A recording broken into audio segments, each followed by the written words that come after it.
Guys, ಸಾಮಾನ್ಯವಾಗಿ ಎಣ್ಣೆ ಹೊಡೆದು ಆಕ್ಸಿಡೆಂಟ್ ಇಲ್ಲ ಕೊಲೆ ಆಗಿರೋದನ್ನ ಕೇಳ್ಪಟ್ಟಿರ್ತೀರಾ. ಆದ್ರೆ ಇಲ್ಲೊಂದು ವಿಚಿತ್ರದ ಕೇಸು, ಎಣ್ಣೆಗೆ ಮಿಕ್ಸಿಂಗ್ ಹುಡ್ಕೋಕ್ ಹೋಗಿ ಕೊಲೆ ಆಗ್ಬಿಟ್ಟಿದ್ದಾರೆ. ಅದು ಏನು ಅಂದ್ರೆ, ಇದೇ ವರ್ಷದ ಹೊಸ ವರ್ಷ ಅಂದ್ರೆ 2026 ಹೊಸ ವರ್ಷದ ಹಿಂದಿನ ದಿನ, ನ್ಯೂ ಇಯರ್ ಈವ್ ದಿನ ಎಲ್ಲಾರ ತರ ಮೋಜು ಮಸ್ತಿ ಮಾಡಬೇಕು ಅಂತ ರಾಮನಗರದಿಂದ 3 ಫ್ರೆಂಡ್ಸ್ ಹೊರಡ್ತಾರೆ. 26 ವರ್ಷದ ವಿನೋದ್, 19 ವರ್ಷದ ಪ್ರಜ್ವಲ್ ಮತ್ತೆ 19 ವರ್ಷದ ಸುದೀಪ್ ಎನ್ನುವ 3 ಜನ ಫ್ರೆಂಡ್ಸು ರಾಮನಗರದ ತೆಂಗಿನಕಾಯಿ ತೋಪಿಗೆ ಹೋಗ್ತಾರೆ.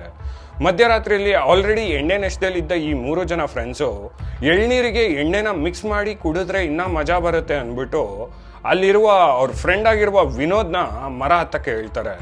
ಅದೇ ಥರ ಅರ್ಧ ನಶೆದಲ್ಲಿದ್ದ ವಿನೋದು ಅಲ್ಲಿರುವ ತೆಂಗಿನಕಾಯಿ ಮರನ ಹತ್ತುತ್ತಾನೆ. ತೆಂಗಿನಕಾಯಿ ಮರ ಹತ್ತಿ ಒಂದು 30 ಅಡಿ ಹೈಟ್ ಇರಬೇಕಾದ್ರೆ ಬ್ಯಾಲೆನ್ಸ್ ಸ್ಲಿಪ್ ಆಗಿ ಮೇಲಿಂದ ಕೆಳಗಡೆ ಬೀಳ್ತಾನೆ.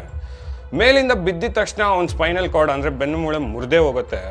ಮುರಿದೋಗಿದ ತಕ್ಷಣ ಅಲ್ಲಿರುವ ಅವ್ರ ಫ್ರೆಂಡು ಪ್ರಜ್ವಲ್ ಮತ್ತು ಸುದೀಪು ಅವ್ರನ್ನ ಎತ್ಕೊಂಡೋಗಿ ಹಾಸ್ಪಿಟ್ಲಿಗೆ ಏನಾದರೂ ಸೇರಿಸ್ತಾರೆ ಅಂತ ಅಂದ್ಕೊಂಡ್ರೆ, ಅವರಿಬ್ಬರು ಎಲ್ಲಿ ಮೋಜು ಮಸ್ತಿ ಮಾಡಕ್ಕೆ ಬಂದಿರೋದು ಊರವ್ರಿಗೆ ಗೊತ್ತಾಗ್ಬಿಡುತ್ತೋ, ಮತ್ತು ಈ ಬೆನ್ನು ಮೂಳೆ ಮುರಿದೋಗಿರೋ ಖರ್ಚು ವೆಚ್ಚ ಎಲ್ಲ ಇವ್ರ ಮೇಲೆ ಬಂದ್ಬಿಡುತ್ತೋ, ಕೆಟ್ಟ ಹೆಸರು ಏನು ಬಂದ್ಬಿಡುತ್ತೋ ಅಂತ ಏನು ಯೋಚನೆ ಮಾಡದೆ ಆ ವಿನೋದ್ನ ಎತ್ಕೊಂಡೋಗಿ ಅಲ್ಲೇ ಇರುವ ಕೆರೆಯಲ್ಲಿ ಮುಳುಗಿಸಿ ಸಾಯಿಸ್ಬಿಡ್ತಾರೆ. ಆಮೇಲೆ ಅಲ್ಲೇ ಬಿಟ್ಟರೆ ಎಲ್ಲಿ ಬಾಡಿ ತೇಲುತ್ತೆ ಅಂತ ಅಂದ್ಕೊಂಡು ಅದೇ ಬಾಡಿನ ತಿರ್ಗಾ ಎತ್ಕೊಂಡು ಕಾರಲ್ಲಿ ತಗೊಂಡು ಮಾಗಡಿ ತಾಲೂಕಲ್ಲಿ ವಜ್ರಳ್ಳಿ ಅನ್ನುವ ಜಾಗದಲ್ಲಿ ಒಂದು ಬಾವಿ ಇರುತ್ತೆ, ನಿರ್ಜನ ಪ್ರದೇಶ. ಆ ಬಾವಿಗೆ ಕಲ್ಲು ಕಟ್ಟಿ ವಿನೋದನ್ ಬಾಡಿನ ಎಸ್ಬಿಟ್ಟು ಹೋಗ್ಬಿಡ್ತಾರೆ.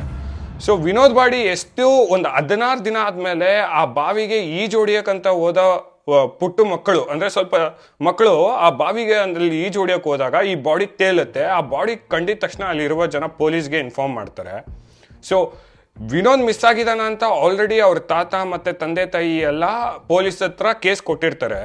ಸೊ ಈ ಬಾಡಿ ಸಿಕ್ಕಿರೋದನ್ನ ಬ್ಯಾಕ್ ಟ್ರೇಸ್ ಅಂದರೆ ಮರು ಕುರುಹು ಮಾಡಿದಾಗ ವಿನೋದ್ ಬಾಡಿ ಅಂತ ಕನ್ಫರ್ಮ್ ಆಗುತ್ತೆ. ವಿನೋದ್ ಬಾಡಿ ಇಲ್ಲಿ ಹೆಂಗೆ ಬಂತು ಅಂತ ಟ್ರೇಸ್ ಮಾಡಿ ಎಲ್ಲ ಇನ್ವೆಸ್ಟಿಗೇಷನ್ ಮಾಡಿದಾಗ ಇವನು ಲಾಸ್ಟ್ ನ್ಯೂ ಇಯರ್ ಈವ್ ದಿನ ನ್ಯೂ ಇಯರ್ ಮಾಡೋಕ್ಕೆ ಪ್ರಜ್ವಲ್ ಮತ್ತು ಸುದೀಪ್ ಜೊತೆ ಹೋಗಿದ್ದ ಅನ್ನೋದು ಕನ್ಫರ್ಮ್ ಆಗುತ್ತೆ. ಇದ್ರ ಮೇರೆಗೆ ಪ್ರಜ್ವಲ್ ಮತ್ತು ಸುದೀಪ್ನ ಕಸ್ಟಡಿಗೆ ತಗೊಂಡು ವಿಚಾರಿಸಿದಾಗ ಅವ್ರು ಎಲ್ಲ ಒಪ್ಕೋತಾರೆ. ಈ ಥರ ಒಂದು ಎಳ್ನೀರಲ್ಲಿ ಎಣ್ಣೆ ಮಿಕ್ಸ್ ಮಾಡೋಕೆ ಹೋಗಿ ಮೇಲ್ಗಡೆಯಿಂದ ಬಿದ್ದ, ಆ ಖರ್ಚು ವೆಚ್ಚ ನಮ್ಮ ಮೇಲೆ ಬರುತ್ತೆ ಅಂದ್ಬಿಟ್ಟು ನಾವು ಸಾಯಿಸ್ಬಿಟ್ವಿ ಅಂತ ಒಪ್ಕೋತಾರೆ. ಸೊ ಇದ್ರ ಬಗ್ಗೆ ನಿಮ್ಗೇನು ಅನಿಸುತ್ತೆ? ಒಂದು ನ್ಯೂ ಇಯರ್ ಈವ್ ದಿನ ಎಂಜಾಯ್ ಮಾಡೋಕ್ಕಾಗಿ ತುಂಬ ಇನ್ಸಿಡೆಂಟ್ಸ್ ಆಗುತ್ತೆ. ಆ ಥರನೇ ಇದು ಒಂದು ಇನ್ಸಿಡೆಂಟು. ಬಟ್ ಏನು ವಿಚಿತ್ರ ಅಂದರೆ, ಎಣ್ಣೆ ನಶೆದಲ್ಲಿ ಎಳ್ನೀರಲ್ಲಿ ಎಣ್ಣೆ ಹೊಡಿಬೇಕು ಅಂತ ಹೋಗಿದ್ದಾರೆ, ಅದು ಎಲ್ಲೆಲ್ಲಿ ತಿರುಗಿ ಏನೇನೋ ಆಗ್ಬಿಟ್ಟಿದೆ, ಒಂದು ಜೀವನನೇ ಕಳೆದೋಗ್ಬಿಟ್ಟಿದೆ. ಇದ್ರ ಬಗ್ಗೆ ನಿಮ್ಗೇನು ಅನ್ಸುತ್ತೆ ಅನ್ನೋದನ್ನ ಕಾಮೆಂಟಲ್ಲಿ ತಿಳಿಸಿ. ಇದೇ ಥರ ವೀಡಿಯೋಗೋಸ್ಕರ ನನ್ನ ಪೇಜ್ನ ಫಾಲೋ ಮಾಡಿ, ಲೈಕ್ ಮಾಡಿ, ಸಬ್ಸ್ಕ್ರೈಬ್ ಮಾಡಿ. ಅಂಟಿಲ್ ನೆಕ್ಸ್ಟ್ ವಿಡಿಯೋ, ಇದು ಪ್ರವೀಣ್ ಫ್ರಮ್ ಪ್ರವೀಣ್ ಇನ್ಸ್ಟಿಂಕ್ಟ್ಸ್.